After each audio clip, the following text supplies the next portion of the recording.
मेरे साथी के ये शब्द अभी मुंह से निकले ही थे कि एक धक्के के साथ अचानक हमारा दरवाजा खुला और सामने एक बड़े डील डॉल वाला आदमी दिखा। उसका पहनावा खेतों में काम करने वालों और पेशेवरों के पहनावों का मिला जुला रूप था। उसके सिर पर काली ऊंची सी हैट थी और उसका कोट लंबा था। उसने गेटर्स पहन रखे थे और हाथ में एक चाबुक लहरा रहा था। वह इतना लंबा था कि दरवाजे की ऊंची चौखट को उसका हैट छू रहा था और उसकी चौड़ाई ने दरवाजे की चौड़ाई को करीब करीब ढक ही लिया था। उसका बड़ा सा चेहरा, जिस पर हजारों झुर्रियां पड़ी हुई थीं और जो सूरज के ताप से जलकर पीला हो चुका था। उस आदमी के चेहरे पर दुष्टता के चिन्ह थे और वह बारी बारी से हम दोनों की तरफ अपनी गहरी हरी हरी आंखों से देख रहा था। उसकी ऊंची पतली और बिना मांस वाली नाक जंगली शिकारी चिड़िया की तरह थी। उस आगंतुक ने पूछा, तुम में से होम्स कौन है? मेरे सहयोगी ने शांति से कहा, मेरा नाम है सर। मैं स्टार्क मोरान का ग्रिम्सबाई रायलाट हूं। होम्स ने सौम्यता से कहा, डॉक्टर प्लीज बैठिए, मैं यहां बैठने नहीं आया हूं। क्या मेरी सौतेली बेटी यहां आई थी? मैं उसका पता लगाने के लिए पीछा करता हुआ आया हूं। वह तुमसे क्या कह रही थी? होम्स ने कहा, इस साल मौसम के लिहाज से थोड़ी ठंड ज्यादा है।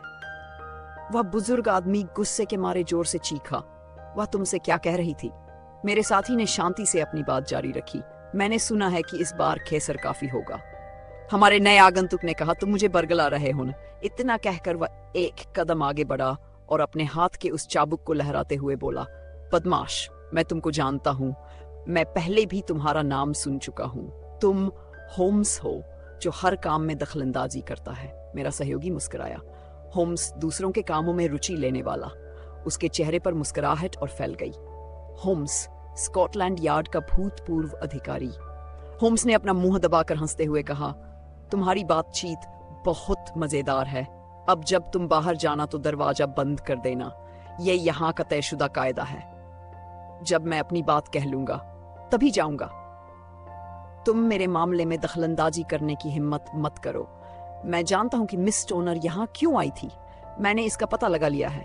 मैं कुछ भी कर सकता हूँ। मैं बहुत ही खतरनाक आदमी हूँ जिसके साथ दुश्मनी भारी पड़ेगी।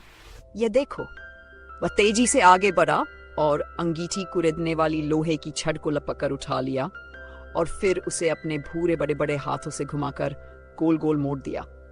देखो, अपने आप को दूर ही रखो, गुर्राते हुए वह बोला और उस लोहे की छड़ को कमरे में अंगीठी की ओर फेंक दिया। यह आदमी काफी मिलनसार मालूम पड़ता है, होम्स ने हंसते हुए कहा। मैं बहुत मोटा तो नहीं हूं, पर यदि वह मुझसे कहता तो मैं उसे अपनी कलाई की पकड़ भी दिखा देता, जो कि उसकी कलाई की पकड़ से कमजोर नहीं है। ऐसा कहकर लोहे की उस छड़ को थोड़े से ही प्रयास से फिर से सीधा कर दिया था। मुझे लगता है उसने मुझे चकरा देने के लिए मेरे साथ बदसलूकी की है।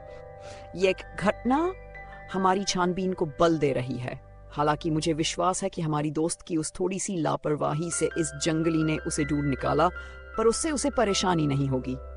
और अब वॉटसन, हमें नाश्ते का ऑर्डर कर देना चाहिए और फिर हमें डॉक्टर की ओर चलना चाहिए ताकि हमें इस मामले में कुछ सहायता मिल सके।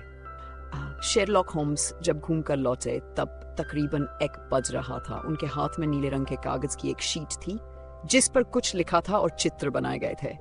मैंने उस मृतक महिला की वसीयत देखी है। इसका ठीक ठीक मतलब समझने के लिए मैं आज की मौजूदा कीमत के अनुसार इसका हिसाब लगाना चाहता हूँ। उसकी पत्नी की मौत के समय उसकी कुल आमदनी 1200 पाउंड से कुछ ही कम थी। खेती में कमी आने पर भी यह 750 पाउंड से कम नहीं होगी। अब अगर उनकी शादी हो जाती है तब हर लड़की 250 पाउंड की आय का दावा कर सकती है।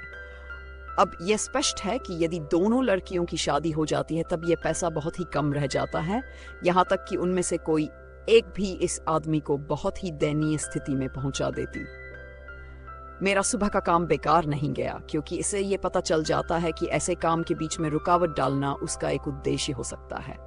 वॉटसन, अब समय गंवाना खतरनाक हो सकता है, खासतौर से तब जबकि वह बुजुर्ग ये जान चुका है कि हम उसके मामले में रुचि ले रहे हैं। इसलिए अगर तुम तैयार हो तो हमें एक गाड़ी बुला लेनी चाहिए और वाटरलू की ओर चलना चाहिए। आप अपनी रिवॉल्वर अपनी जेब में रख लेंगे तो मुझ पर बहुत एहसान होगा, क्योंकि जो आदमी छड़ को मोड़कर गांठ लगा सकता है उसके साथ बहस करने के लिए इसका इस्तेमाल एक कारगर तर्क साबित हो सकता है। हमें टूथब्रश भी रख लेना चाहिए। वाटरलू से लेदरहेड के लिए ट्रेन पकड़ने में हम भाग्यशाली रहे और वहां पहुंचने पर स्टेशन से हमने भाड़े पर एक घोड़ा गाड़ी ली तथा उन संकरी गलियों से होकर हम 4 या 5 मील तक चले। दिन पूरी तरह साफ था और सूरज चमक रहा था। आकाश में बादल रुई के फाहों से उड़ रहे थे। सड़क किनारे के पेड़ और झाड़ियों में हरी हरी कोपलें आ गई थीं और हवा में एक आनंददायक खुशबू तथा धरती की नमी मिली हुई थी। मेरे लिए बसंत के इस मधुर आगमन और हम जिस भयानक काम की छानबीन के लिए नियुक्त किए गए थे के बीच एक अजीब सी विषमता थी। मेरा सहयोगी उस घोड़ा गाड़ी में सामने की तरफ बैठा हुआ था। उसने अपनी बाहें मोड़ रखी थीं और उसका हैट उसकी आंखों पर झुका हुआ था। वह अपनी ठुड्डी को छाती पर झुकाए किसी गंभीर सोच में डूबा हुआ था। अचानक उन्होंने मेरे कंधे को थपथपाया और एक चरागाह की तरफ इशारा करते हुए कहा, वहां देखो। उस ढलान पर घने पेड़ों वाला मैदान दूर दूर तक फैला हुआ था, जिससे वह मैदान और भी घना मालूम पड़ता था। पेड़ों की शाखाओं के बीच से उस पुरानी इमारत की स्लेटी रंग की छत दिखाई पड़ रही थी। होम्स ने कहा, स्टार्क मोरान। कोचवान ने जवाब दिया, जी हाँ सर, वह डॉक्टर ग्रिम्सबाय रायलाट का घर है। होम्स ने पूछा, वहां पास में और कोई इमारत है क्या? हमें वहीं जाना है। कोचवान ने दूर बाई तरफ कुछ मकानों की ओर इशारा किया। वहां पर एक गांव है, पर यदि आप उस मकान में जाना चाहते हैं तो इधर से उस छोटी सीढ़ी पर चढ़कर फुटपाथ से होकर जा सकते हैं। वहीं पर वह औरत टहल रही है। होम्स ने पलकें झपकाते हुए कहा, मेरे अनुमान से वह महिला मिस स्टोनर ही है। और हाँ, तुमने जैसा बताया है हम वैसा ही करेंगे। हम घोड़ा गाड़ी से उतर गए और उसे उसका भाड़ा दे दिया। भाड़ा लेकर वह वापस लेदरहेड की ओर चल दिया। जैसे ही हम उस छोटी सीढ़ी पर चढ़े, होम्स ने कहा, मुझे लगता है कि वह आदमी सोचता होगा कि हम वास्तुशिल्पी हैं या यहाँ किसी और काम से ही आए हैं। तभी हमारी बातचीत बंद हो गई। गुड आफ्टरनून मिस स्टोनर, आप देख रही हैं कि हम अपनी जबान के पक्के हैं। हमारा मुवक्किल सुबह से ही हमसे मिलने के लिए परेशान था। उसकी खुशी उसके चेहरे पर झलक रही थी। उसने गर्मजोशी से हमसे हाथ मिलाया और जोर से कहा, मैं आपका बहुत ही उत्सुकता से इंतजार कर रही थी। सब कुछ बिल्कुल ठीक है। रायलाट शहर गए हैं और उनके शाम से पहले आने की उम्मीद भी कम ही है। होम्स ने कहा, हम डॉक्टर से मुलाकात का मजा ले चुके हैं। और फिर उन्होंने कम से कम शब्दों में उसे वह सारा किस्सा सुना दिया। जैसे ही मिस स्टोनर ने यह सुना, उसका चेहरा सफेद पड़ गया। हे भगवान, वह चीखी, इसका मतलब उसने मेरा पीछा किया था। ऐसा ही लगता है। मैं नहीं जानती थी कि वह इतना धूर्त है। जब वह वापस आएगा तब क्या करेगा? वह अपने आप को सुरक्षित करेगा, क्योंकि वह देखेगा कि इस मामले में कोई उससे भी अधिक चालाक है। तुम आज की रात अपने आप को उससे बचाकर कमरे में बंद रखना। अगर वह हिंसक हो जाएगा तब हम तुम्हें तुम्हारी मौसी के पास हारो ले चलेंगे। अब हमें इस समय का सदुपयोग कर लेना चाहिए, इसीलिए हमें उन कमरों की तरफ ले चलो जिनकी हमें छानबीन करनी है। यह इमारत स्लेटी रंग की थी और इसके पत्थरों पर फूलों के उभार बने हुए थे। इसका बीच वाला भाग ऊपर की ओर उठा हुआ था और दोनों तरफ के हिस्से खेकड़े के पंजों की तरह बाहर की ओर निकले हुए थे। इन हिस्सों में से एक हिस्से की खिड़कियां टूटी हुई थीं और उनमें लकड़ी के फट्टे जड़े हुए थे। उनकी छत बीच से थोड़ी गिर गई थी, जिससे यह खंडहर सा मालूम पड़ता था। इमारत के बीच वाले भाग की मरम्मत थोड़े बेहतर रंग से हुई थी, लेकिन दाहिनी ओर वाला हिस्सा इसकी तुलना में काफी आधुनिक था और खिड़कियों के छाजने वन चिमनियों के चलता था कि इमारत के इसी हिस्से में लोग रहते हैं, इसी हिस्से में लोग रहते हैं। दीवार के आखिर में कुछ पाइट खड़े किए गए और दीवार पर पत्थरों में कुछ टूट का काम भी हुआ था, लेकिन हमारे पहुंचने के समय वहां पर कोई काम नहीं हो रहा था। कटे छंटे लॉन में ऊपर नीचे होकर चलते हुए खिड़कियों के बाहर काफी ध्यान से देखा। ऐसा लगता है कि यही वह कमरा है जिसमें तुम सोती हो और बीच वाला कमरा तुम्हारी बहन का है। वह तीसरा कमरा डॉक्टर रायलाट का है। आपने बिल्कुल ठीक कहा, पर अब मैं बीच वाले कमरे में सोती हूँ। मेरी समझ से कुछ रद्दोबदल का काम होने के कारण ही ऐसा है। हालांकि दीवार के आखिरी हिस्से में किसी मरम्मत की बहुत जरूरत नहीं है। ऐसा लगता है कि मुझे मेरे कमरे से हटाने के लिए यह सब किया गया था। हाँ, इस बात से एक राय जरूर बनती है। यहाँ सांकरे हिस्से के दूसरी तरफ एक गलियारा है जिसमें तीनों कमरे के दरवाजे खुलते हैं और उनमें खिड़कियां भी हैं। हाँ, पर वे बहुत ही छोटी हैं, किसी के घुसने के लिहाज से तो बहुत ही छोटी। तुम दोनों बहनें जिस तरह से अपना कमरा रात को बंद कर लेती थीं, तब इनमें किसी का भी बाहर से घुस पाना नामुमकिन था। क्या तुम अपने कमरे में जाओगी और शटर को भीतर से बंद करके दिखाओगी?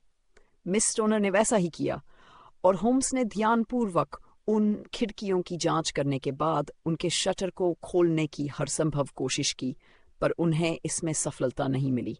इनमें किसी भी प्रकार की झिरो तक नहीं थी जिसमें से चाकू डालकर बीच वाले डंडे को ऊपर उठाया जा सके।